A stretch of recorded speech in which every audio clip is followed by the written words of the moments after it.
Selamat malam Bapak Ibu dan Saudara yang dikasihi dan juga diberkati dalam Tuhan Yesus. Kita boleh berjumpa lagi dalam renungan malam di hari ini, hari Sabtu tanggal 16 Desember 2021, dan kita selalu percaya ini semua adalah karena perbuatan Tuhan yang luar biasa bagi kehidupan kita. Dan saat ini kita akan merenungkan sabda firman Tuhan. Untuk itu mari berdoa. Bapa, kami telah siap untuk merenungkan sabda firman-Mu. Mampukan kami, kuasai kami, supaya kami tidak hanya mendengar, tetapi kami dapat menjadi pelaku-pelaku kebenaran firman Tuhan yang senantiasa menggemari firman Tuhan dalam kehidupan kami. Ini kami Tuhan, bersabdalah, kami siap untuk merenungkan firman-Mu. Amin.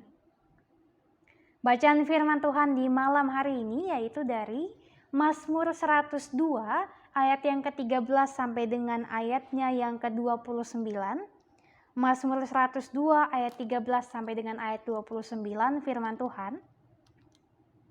Tetapi Engkau ya Tuhan bersemayam untuk selama-lamanya, dan nama-Mu tetap turun-temurun.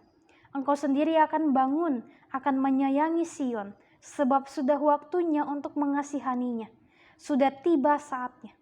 Sebab hamba-hamba-Mu sayang kepada batu-batunya dan merasa kasihan akan debunya. Maka bangsa-bangsa menjadi takut akan nama Tuhan, dan semua raja bumi akan kemuliaan-Mu. Bila Tuhan sudah membangun Sion, sudah menampakkan diri dalam kemuliaannya, sudah berpaling mendengarkan doa orang-orang yang bulus dan tidak memandang hina doa mereka.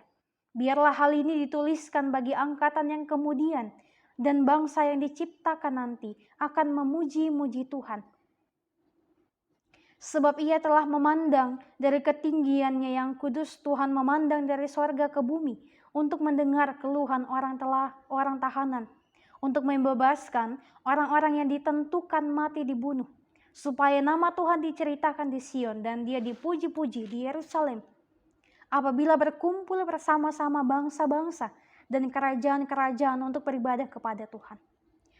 Ia telah mematahkan kekuatanku di jalan dan memperpendek umurku. Aku berkata, ya Allahku, janganlah mengambil aku pada pertengahan umurku. Tahun-tahunmu tetap turun-temurun. Dahulu sudah Kau letakkan dasar bumi, dan langit adalah buatan tangan-Mu. Semuanya itu akan binasa, tetapi Engkau tetap ada. Dan semuanya itu akan menjadi usang seperti pakaian, seperti jubah. Engkau akan mengubah mereka, dan mereka berubah. Tetapi Engkau tetap sama, dan tahun-tahunmu tidak berkesudahan. Anak hamba-hamba-Mu akan diam dengan tenteram, dan anak cucu mereka akan tetap ada di hadapan-Mu. Demikian pembacaan Alkitab. Terpujilah Kristus, Maranatha. Salam sejahtera Bapak Ibu dan Saudara yang dikasihi dan juga diberkati dalam Tuhan Yesus. Firman Tuhan yang akan kita renungkan di malam hari ini yaitu dari Mazmur 102 ini diberikan suatu tema yaitu Tuhan mendengar dan membebaskan. Tuhan mendengar dan membebaskan. Mengapa Tuhan diam saja membiarkan COVID-19 membunuh istri dan bayiku? Di manakah Tuhan yang Maha Kuasa dan Maha Baik itu? Apakah Tuhan tidak mendengar? Ataukah Dia bersembunyi? Demikianlah ratapan Enrique Sanchez dalam duka citanya. Benarkah Tuhan tidak berbuat apa-apa? Atau bersembunyi? Atau tidak mau mendengar doa umatnya yang sedang meminta tolong? Benarkah Tuhan membiarkan umatnya merasakan duka cita yang begitu luar biasa, menderita dalam setiap detik hidupnya? Menurut pemazmur, dalam bacaan kita, pernyataan ini tidaklah benar. Pernyataan ratapan dari Enrique Sanchez ini adalah suatu kesalahan. Memang Tuhan murka kepada setiap umatnya. Namun pemazmur tetap menaruh pengharapan kepada Tuhan. Bagi pemazmur, Tuhan adalah Raja yang Maha Tinggi dan Pencipta yang kekal, Allah yang penuh dengan kasih, Raja yang paling adil, Raja yang penuh dengan kuasa. Sebagai Raja dan sebagai Pencipta, Tuhan mengetahui sengsara yang dialami oleh umatnya. Ia mendengarkan doa umatnya dan membebaskan umatnya dari kebinasaan. Dia akan menyatakan belas kasihannya kepada Sion atau Israel dan memulihkan umatnya yang berada dalam kehancuran. Pemulihan akan terjadi. Dan ini bukanlah hanya suatu kata-kata saja, suatu ungkapan pemazmur saja. Tidak benar. Tetapi kalau kita lihat dari kehidupan bangsa Israel, apa yang terjadi ketika mereka dalam pembuangan, memang Allah berdiam diri karena murkanya kepada bangsa yang bebal ini, kepada bangsa Israel yang senantiasa melukai hati Tuhan. Tetapi Tuhan tetap memberikan pengharapan, memberikan kabar sukacita bahwa nantinya mereka akan dibebaskan. Dan ini bukanlah suatu janji biasa. Tuhan menggenapi apa yang ia nubuatkan, apa yang ia katakan. Tuhan menggenapi janjinya bahwa tidak selamanya bangsa Israel akan senantiasa berada dalam pembuangan. Tuhan akan memulihkan mereka, akan mengembalikan mereka ke Yerusalem, supaya mereka dapat kembali membangun tembok kota, kembali membangun bait Allah, untuk memuji nama Tuhan sebagai Sang Pencipta dan Sang Pembebas mereka. Dan ini bukanlah janji, tetapi memang benar terjadi.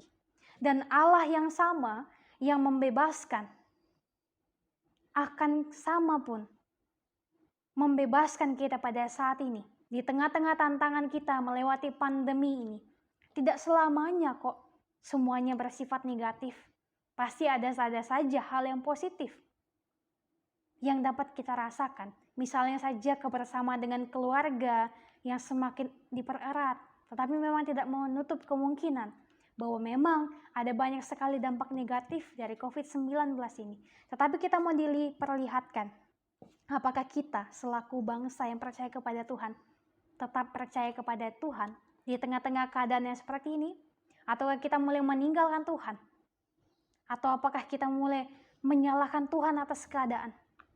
Kalau pemazmur di sini mengatakan bahwa pemulihan bangsa Israel akan membuat generasi Israel selanjutnya dan bangsa-bangsa memuji Tuhan ketika beribadah kepada Tuhan, maka pemulihan yang sama akan diberikan kepada kita dan juga kepada generasi-generasi kita yang selanjutnya, dengan tujuan untuk senantiasa memuji dan juga memuliakan Tuhan sebagai penyelamat dan pembebas kita. Berdasarkan pengharapan dan juga kepercayaan atas pemulihan Tuhan bagi bangsa Israel ini, maka pemazmur percaya bahwa Tuhan juga akan mendengarkan setiap doa. Walaupun ia hanyalah orang yang kecil, orang yang hina, Tuhan mendengarkan tanpa mengecualikan ataupun tanpa mengistimewakan siapapun. Tuhan mendengarkan setiap keluh kesah kita. Keluh kesah saya, keluh kesah Bapak Ibu.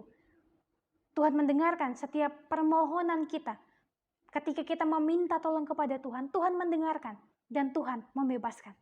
Tuhan tidak hanya mendengarkan, tetapi Tuhan melakukan yang terbaik. Tuhan pun bekerja untuk mendatangkan sukacita, mendatangkan kesejahteraan bagi kita sekalian di waktu yang tepat yang telah Tuhan sediakan. Kalau dalam kitab pengkhotbah dikatakan ada masanya untuk bersukacita, ada masanya untuk berduka cita, maka ini pun yang kita alami. Ada masanya kita untuk bersuka cita, ada masanya kita untuk berduka cita. Tetapi tidak selamanya kita akan berada dalam duka cita. Karena Tuhan pasti akan mengangkat kita untuk kembali memulihkan kita. Untuk kembali dapat merasakan yang namanya sukacita yang kekal bersama dengan Tuhan. Di mata Tuhan kita bukanlah makhluk yang hina. Melainkan kita adalah makhluk yang sangat disayangi oleh Tuhan. Anak-anak Tuhan. Di mata Tuhan kita adalah umat yang dikasihi. Dia memperhatikan dan peduli atas seluruh kehidupan kita.